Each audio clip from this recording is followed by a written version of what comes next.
he built the first nationally successful black-owned record label. He gave black musicians a stage, a sound, and a share of their own success. Then he created a powerful insurance company to protect black families from a world that denied them security. And yet, to build it all, he had to vanish. His name disappeared from history, his face erased from family photos, and his true identity buried for nearly a century. Welcome to Black Business Files. This is the haunting story of Harry Pace, the businessman who built black wealth in a white world and paid the ultimate price, his own identity. Harry Herbert Pace was born in 1884 in Covington, Georgia, a time when freedom was still new, but barriers were everywhere. Brilliant and ambitious, he graduated valedictorian from Atlanta University in 1903, mentored by the great W.E.B. Du Bois. Du Bois saw in him not just intellect but purpose, a mind that could turn black pride into black power.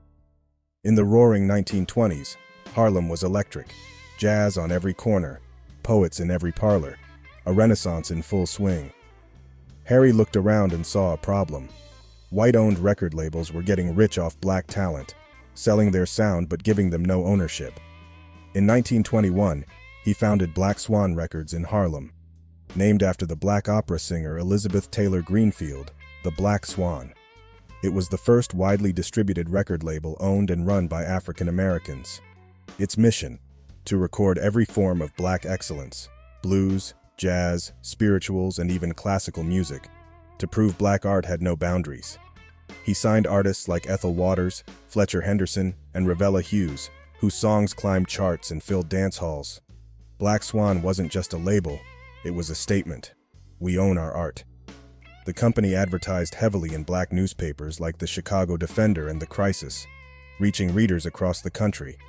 Records sold through mail order, local black-owned stores, and trusted community networks, the lifelines of black commerce in a segregated America. Word spread quickly, through barbershops, lodges, and neighborhood pride. Every record was a small act of freedom. If you haven't seen part 1 yet, go watch The Forgotten Label That Launched Black Music to see how Harry built his record label from scratch and changed music forever.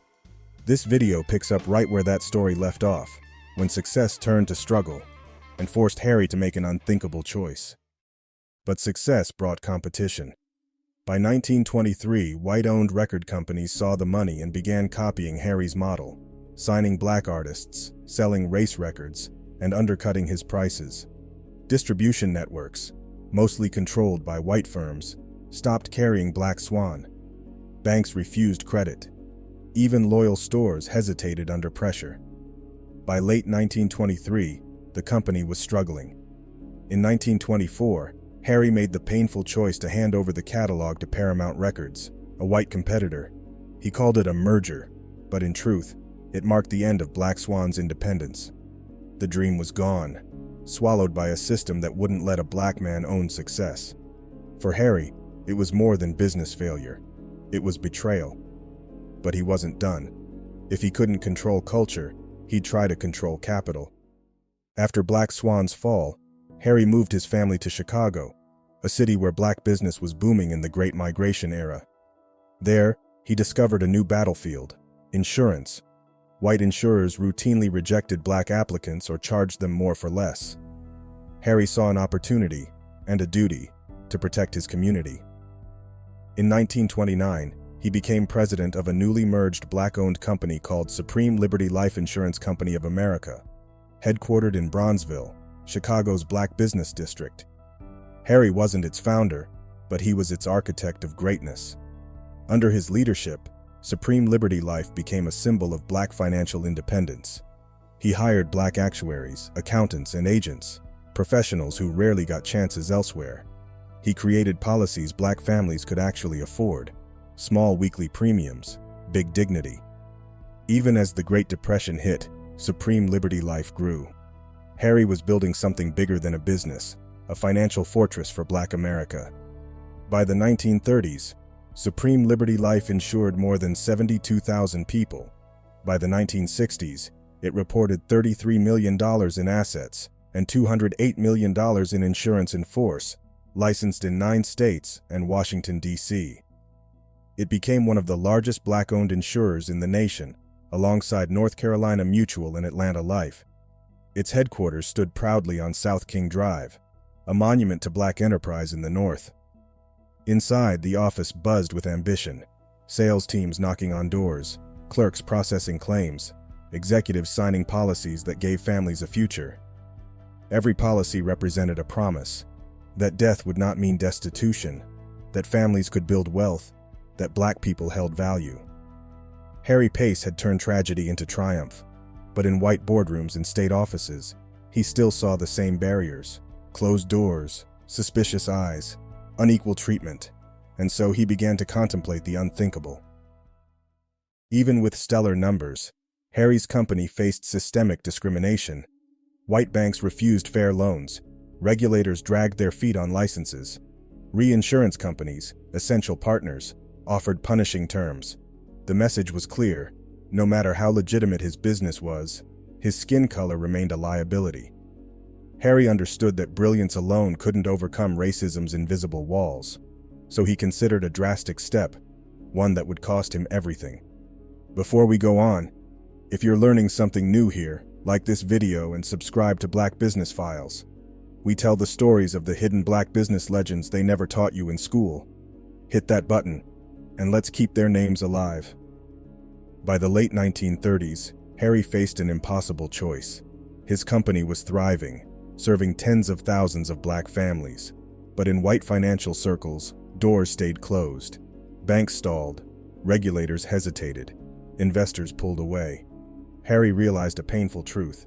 In America, his brilliance wasn't enough. His success would always be limited by the color of his skin.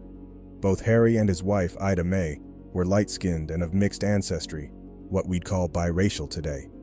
They had always identified as Black, building their lives and dreams within the Black community.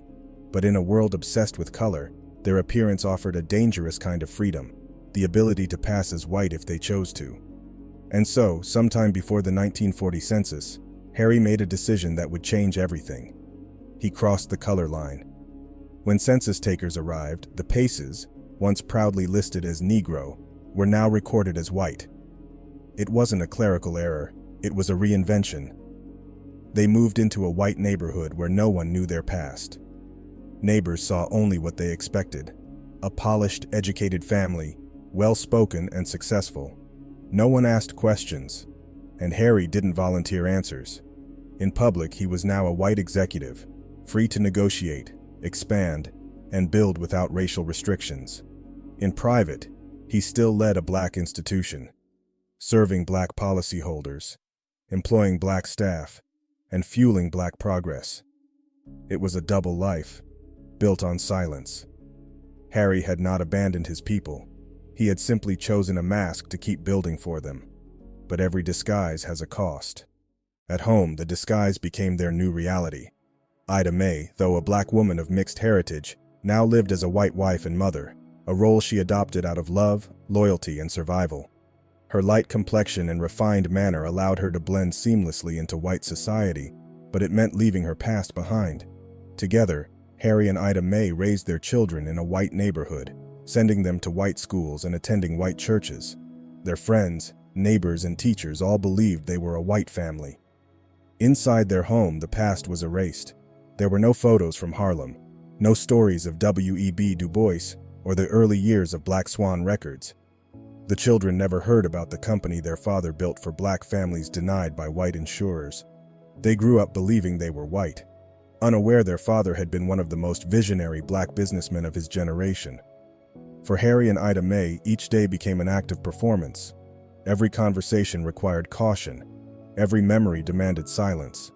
They lived in safety, but at the cost of truth. By 1942, Harry had quietly stepped back from the company he built.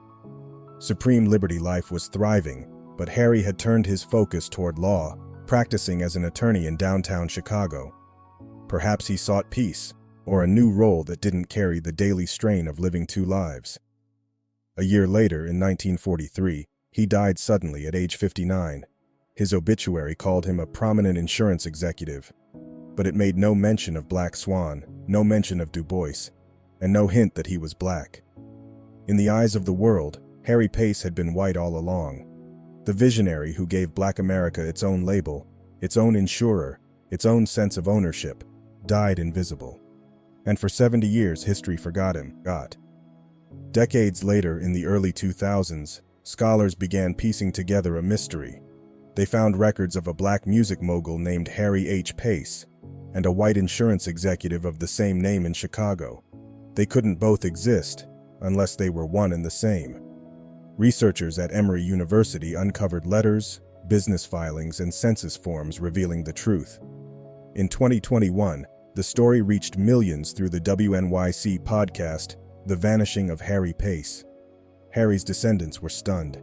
They had grown up believing they were white, unaware their ancestor had built Black Swan Records and led supreme life. Some were proud, others were heartbroken. The secret had lasted generations, but history had finally found the man who vanished.